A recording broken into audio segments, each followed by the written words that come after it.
live episode of Outside the Box with Sherri Leopold. And I'm super excited tonight to be shining a light on Shonda Amie's story.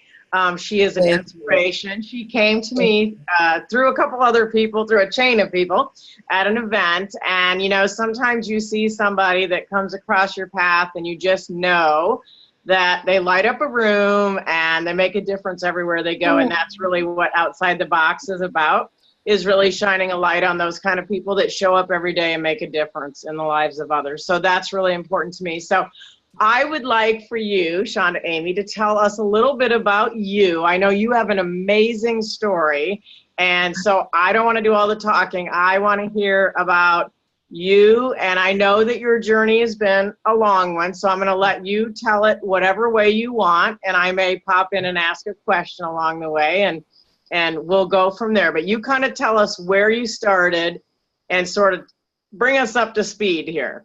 Absolutely. Well, first off, I want to thank you so much for having me. And Sherri, my journey is I had to overcome a lot of odds. People had counted me out long time ago. And I was first growing up, I was a survivor of child molestation and rape at the age of 8. And my mother was absent from the home for many years, and my father was an addict also. So I practically raised myself, and I think that the neighborhood and the streets knew that there was no guardian, so they kind of like took advantage of a little girl. And so that led me to a long journey of abusing drugs and alcohol. I stayed out there longer than I wanted to. It was just, I couldn't imagine something so impossible could be possible. I decided I was tired, Sherri. My daddy, I was a daddy's girl. I lost my father at the age of 16. Even though my daddy was an alcoholic, he loved his baby girl. He was just, I know today, he was just sick. And he couldn't take care of himself, but he did the best he could with me. And so did my mom. I had to do a lot of work on forgiving her. There was a lot of resentment there. And I chose to gravitate to the streets. After that, after 30 years of just pure hell, Sherri, there's no better way to describe it. One day I decided to get some help. And it's just out of the blue. I knew that God had something else in store for me. And it's so funny, Sherri, because when I was using, I would be in those really, really bad places, and I would be telling everybody's junk and all these things. And I would say, you know what, one day God's going to take me out here. And they'd be like, shut up. Ain't nobody, girl, stop talking like that. And I never forget it. And I always knew something was going to happen. I just didn't know when, and I didn't know how. So 10, 18, 11, I walked into treatment, drug rehabilitation. First, I called out for God's help. I said, please help me. I really wanted to die. I did no longer want a slow death. I wanted to be over. So I began at the end of my run to try to purposely kill myself. And so not knowing that God had a purpose for me. And so, and so I walked into treatment 10, 18, 11. And I decided to try this new way of life. I am a recovering addict. A week ago, I celebrated 7 years clean. So, and so I have 2 children. I have a son and a daughter that they're, they used to call me all sorts of names and whatnot. Today, they call me mom. I have a mother that is just so proud of me. And so with saying all of that, I couldn't fathom that my life would be the way it is today. But I knew something would happen if I kept the belief and I kept the trust. And I trusted God was going to do something, and I just didn't know what. But I trusted, because nothing I was doing was working.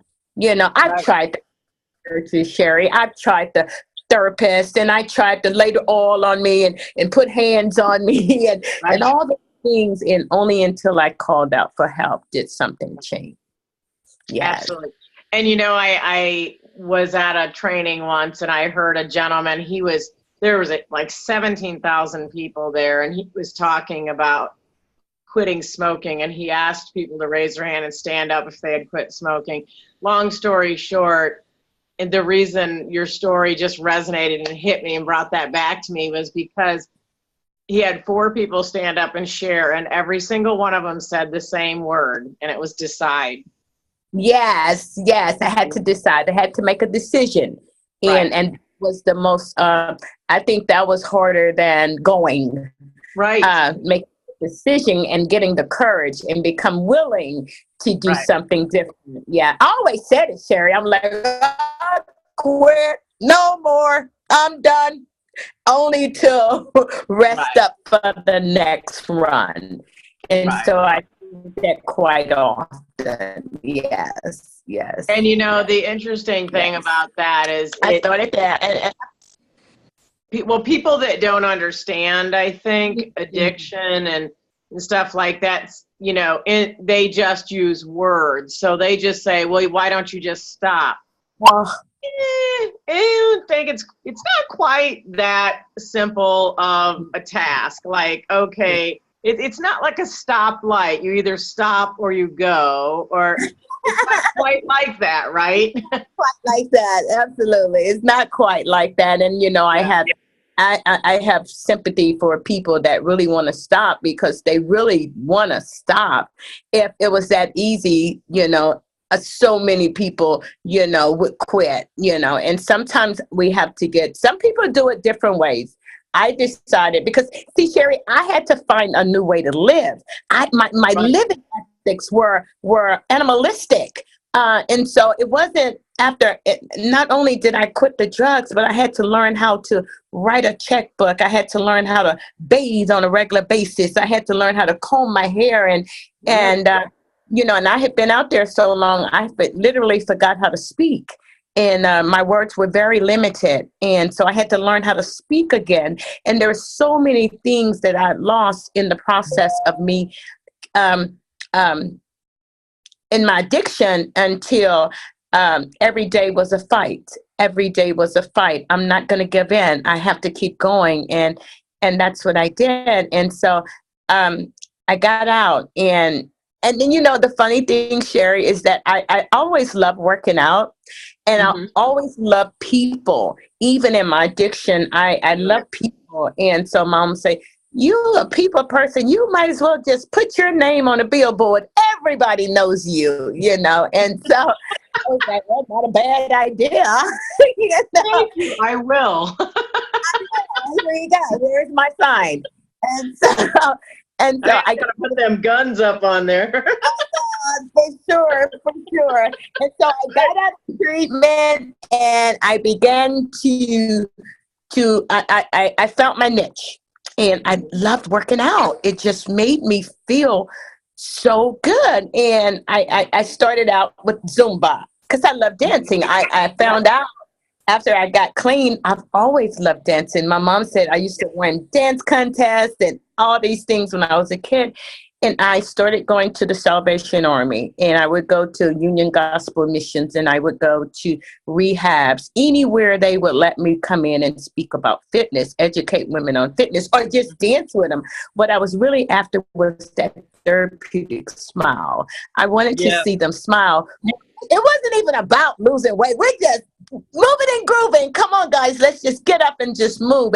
And so I walked into the Salvation Army one day, and the lady told me, she said, Miss Amie, the only time they smile when they know you're coming that day. Right. So that was like, oh my gosh. And so I continued to do that. And then I found out I want to take it. I'm going to show you a little something right here. I wanted to take it. Maybe you can see my certifications on the wall. I see that. Yes. That's amazing. And I wanted to take it a little farther.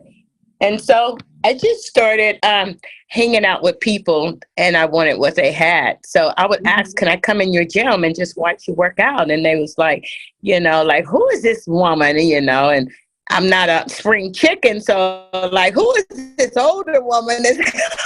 in here and just sitting around and just watching everything. I was like a sponge, Sherri. I would go home and I would practice it. And so I went for my first vacation, and that was the most thing I had accomplished in my life. I'm talking about at 48 years of age. That's the first thing I've ever accomplished. Yeah, and so I just took it from there. And you know, it reminds me of today. I was on the way home from my in-laws. I was listening to a Christian radio station, and one of the commercials they had on there was about the Bible verse, you know, God doesn't call, he doesn't equip the call. I can't even say it. He doesn't call the equipped, he equips the called. And I'm like, oh my God, it made me think of you. I was like, this is the thing. You seem like totally like not the person that would develop a gym and go do all these things because of where you came from, what your background, but look at all you've accomplished because we were called. Yes. And you know what? And I'm going to show you a little bit about my gym, but that's people think that I just popped up and got a gym. You know, I told you about, I went to the Salvation Army, and Sherri, I did it out of my garage for 2 years with no heat or air. Mm-hmm. And I had people coming. I know they probably thought she's selling drugs out there. Why don't people in and out? Right. Right. And so I did not stop. And in the process, I did not stop. And so every building I tried to get, doors closed in my face. You know, first thing they want is a background check. Right. First thing they want is a credit check. And I said one day, and I kept working towards my credit. And I'm so grateful, Sherri, because I did not have a jail story. I don't have a prison story. And people are like, are you serious? 30 years and you never went to jail? I said, God was protecting me all the while, and I didn't even know it, you know. And so I was just so happy to know that that was something that I didn't have to deal with a background. Right. So all I had to work on was my credit. Right. Well, and you know, because you'd come and you'd already done all the hard work, which was on yourself and moving yourself to a place that allowed you to help others. And now every day you get to do that, which I think is so amazing. Now, how long, now, the name of your gym is Restored to Fitness, right? My gym is called Restored to Fitness. And Sherri, the reason that I have that name is because the women that come in here are being restored, a restoration. Right. I deal with, and so I have a guy that comes in here every month, and he anoints my place, and he oils it down. And it's just a special group of women that come in here, and I don't know if you can see it. Here's some of my women on my list, and this is what I've been blessed with. Oh, that is so amazing. I love that. And you know what? It's a place for people to grow and shine and be who they are, whether they're little, whether they're large, no matter what. Yeah. But I love one of the things you said. It's about moving, whether it's dancing, no matter what it is that makes your spirit lift you enough to get up off the chair, whether it's swimming, walking, it doesn't matter. I just think we've become a society that sits. And unfortunately, I feel like as we sit, our mind settles, and it's a lot of times not on good things. And we've got to move. We got to move. We got to move because, Sherri, you know this as well as me, as well as I do. The body is designed to move. And once it stops moving, all sorts of things happen. And I tell my women that come in here, because a lot of them come in here, what we do is the mind, spirit, mentally, physically. Yes. It's not about the weight. It's about your health. It's about cleansing that inner, you know, and that outer will come if you're consistent. If you're consistent with routine and eating better and things of that nature. But it's all about the health, and I pair up with Betsy Price, and it's called pair up with whoever thought I'll pair up with a mayor Betsy Price of Fort Worth, Texas, and so she comes and dance with us. She comes and hangs with us, and so that the message that I try to get out, it's not about your size, it's about your health. And so, and so what I try to do, Sherri, I try to change the mindset. If I change the mindset, the body will change. So, absolutely. I agree. I share a nutritional supplement. People always say, well, what diet should I follow? And I'm like, could you just eat food for fuel? That's your first thing. Stop eating for some formula thing. You know what's healthy and you know what's not. It's not rocket science. But the one thing you can't take out is exactly what you said. You cannot take out the movement. You can't take out the water, because those two things are, forget it. You're in a hole if you are taking out those two things. There's no way you're going to feel good. And then the stinking thinking's going to jump right in as soon as you feel fat, feel out of shape, feel sickly. I mean, all of that's going to just pile on like a big old pile of poo.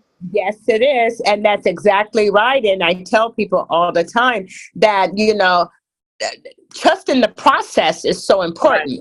Right. I mean, they come in here, Sherri, and they like, I want your abs, and I want this, and I want that. And I said, if I could give you that, I would probably be a cosmetic doctor, but we work for what we want in here. Right. And so if you're consistent, you can get anything you want when it comes to being healthy. And when I tell people, it's not the gym, it's the kitchen. It's nutrition. It's what goes in your body. It's going to show on the outside. And I don't care who you are, what you are. And it's not about spending a lot of money trying to eat a certain way. And I don't like the word diet. Diet is overwhelming to me. They think diet is so restricted to me. I said a healthy lifestyle. My clients come in here and I say, we don't eat for taste for the next 30 days. Are you willing to do that? Right. And so everything they said they didn't like, they found out, green beans, not too bad. Well, when you're eating for nutrition and not for taste, none of it is bad. Exactly. Right. And it is so different. And that goes back to the other third piece that we talked about, which was the mindset. It's those are patterns that are ingrained over time, and like how we think about food and how we think about what we eat. Like you said, being driven by taste or whatever. And that's partly not our fault. And I'm not going to get into the food industry because I'll have to arrest myself. Sugar. Anyway, not that I like my share of sugar too, but I do know that it is ultimately one of our enemies. Yes. And sugar and Satan both start with S. I'm just going to point that out. But I really tell you, don't start with S. I'm gonna keep that one, Sherri. I like that. That's true. I'm gonna say though, here's the thing that I look at when I think about your gym and I think about what you're doing. When people say, "Oh, I'd like your abs," right? I know you work for those, and my thought is, you have to show up to go up, and I say that all the time in business. Like people will say, well, you are this rank or you are that or whatever. I'm like, hey, I showed up.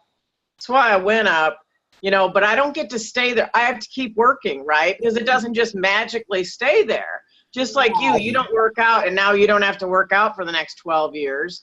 You work out to maintain that. You have to maintain that. You think to maintain that. It's the I'd have to. And that's the most important thing.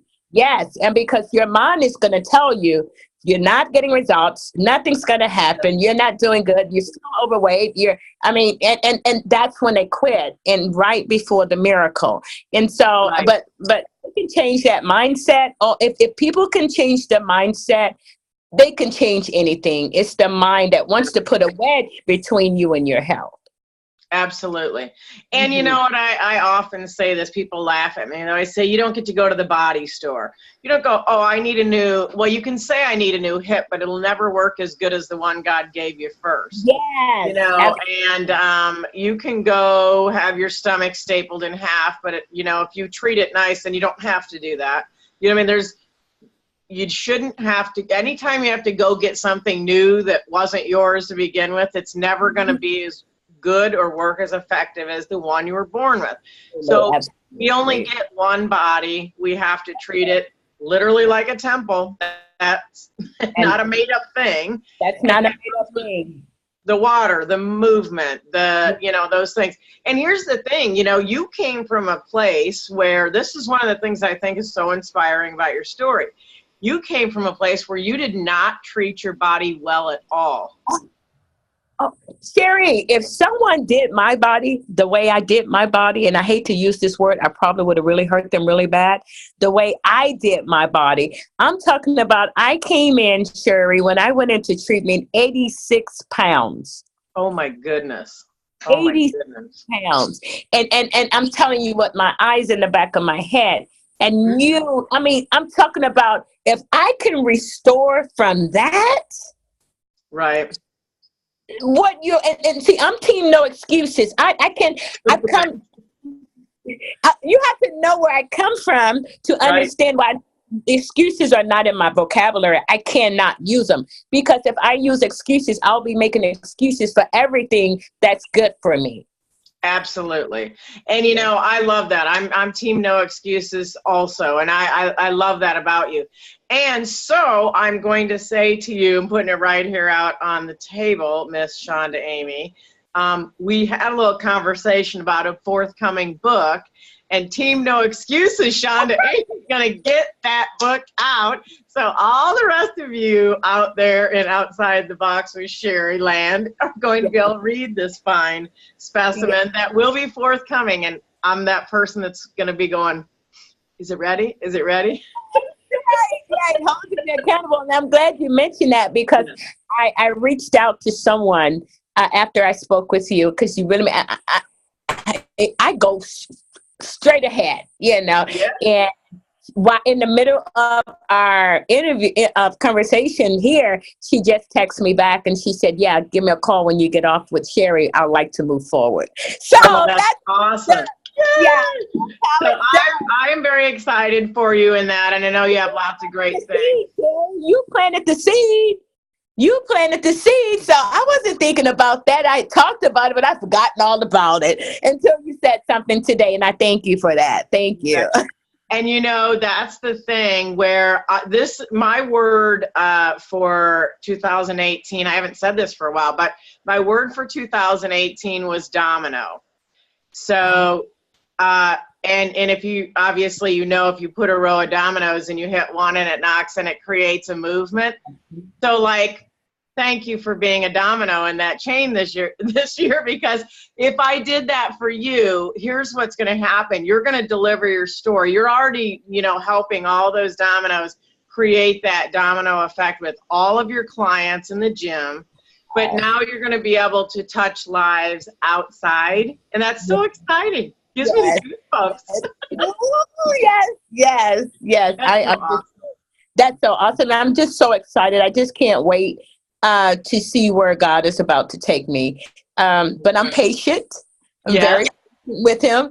And I ask him every day, Lord, teach me how to be patient, because I want it right now, Sherri. And it just doesn't happen that way. It takes work. It takes planning. It takes it takes a lot. And so I'm learning. As long as you don't talk yourself out of it in the patience part. That's the thing, you know, because your friend Sherri will be poking you going, hey, girl. I'm looking forward to that, too. I'm looking forward I better hurry up. Sherri's going to poke me today, you know.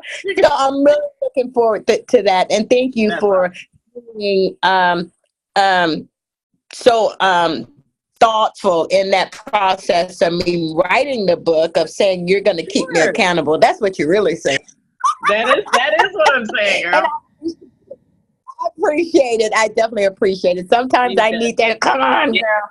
Yeah, thank you so Right. much. And I'll be one of those pre-readers for you, you know, and you can do that. You can do that for me as well. I'm just about ready to drop mine. So, Oh, I want to wow. thank you so much for being with me today, and we'll get this all uploaded and figured Okay. out so we can share it out. I'm just so excited for you, and we're going to be providing all the links so that people can contact you. They can follow along. So when the book is out, they can actually follow you.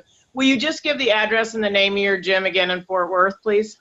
Absolutely. The name is Restored, the number 2 Fitness, 6465 East Rosedale, Fort Worth, Texas, 76112, Suite 101.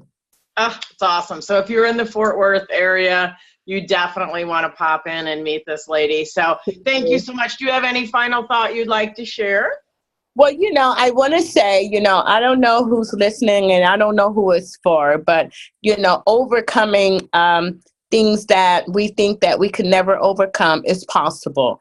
I'm living proof that, just trust and believe, even with your health. The doctor may say, you're not going to be mobile and you got a bad heart. I'm telling you, God can reverse all those things. And Right. I just keep the faith. And so, but one thing I want you to remember, if you don't take care of your body will take care of you. Right. That's a true Exactly. fact. That's Yeah. a true fact. Exactly how you take care of it is how you're going to go out. That's it. So yes, right. Yes, Thank you so much. I appreciate you being on this episode of Outside the Box with Sherri, and I look forward to cheering you on. Thank you so much, Sherri. Hey, and I'll give you a call tomorrow. Awesome. Thanks. Have a great night. Bye-bye. Bye-bye. Thank you. Bye, guys. Bye, Sherri.